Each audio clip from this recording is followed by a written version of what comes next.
I always like to tell students too, to, you want to actually live your life while you're studying abroad. And so I know what it's like, as I said, I'm older than most of the students I work with, but I understand the fact that you want to, flex a little bit and show off for what you're doing and where you are, but you don't want to spend your entire social media or your entire study abroad program on social media. You want to give that its own space and time, but you want to remember that you are trying to soak up as much as possible in this new place. So maybe you're not posting every single day on social media, unless you're an influencer, and then maybe you have to do that, but you're not doing that every single day. You're not updating people on every single thing that you just did on Facebook or on TikTok or whatever, because you're trying to enjoy the process.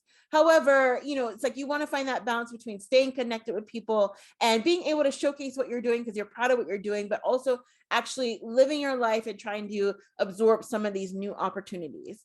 Maybe you are a runner at home. You're going to want to get out there and, find some trails. Maybe you learn a bit more about where to run, where not to run. Maybe the place where you're going, people don't really run in the park. That's not as common. You want to know that. It could be for whatever reason. It could be because it's not safe. It could be because maybe that's just not what people do. And again, it doesn't mean that you have to follow people in terms of, well, this is not what they do, so I'm not going to do it. But you want to know what the reasons are. Maybe people only run on side streets or whatever that looks like. Maybe you're someone who you're, very active with doing a specific sport. And so you want to be able to find an opportunity to do that as well. I also recommend that because that helps to further assimilate you too, and to get you familiar with the locals. As I have mentioned in previous videos, there's a lot of power in getting involved with a local culture. That's going to be a lot different than your study abroad program itself. Obviously, with your study abroad program, depending on where you're going and what you're doing, you may be surrounded by people from your home country, you may be surrounded by people from different countries.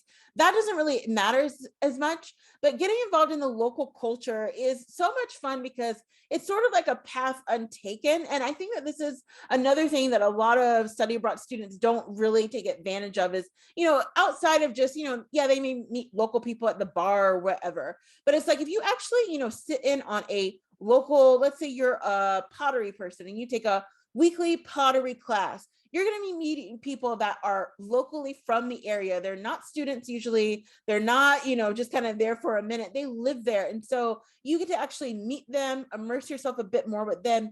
That's going to help you with your homesickness too, because again, you're at least being able to open yourself up to new opportunities and being able to explore different things and not feel as focused on what you don't have going on from home, but what you actually do have. And it actually will help you to regulate your schedule too. So if you have something that you can do weekly that is local based, and you get to interface with the locals, whether it be a Zumba class. I know that was something that I did when I was in London. I did a weekly Zumba class and it was a lot of fun because again, I just got to meet like local people. It wasn't other students.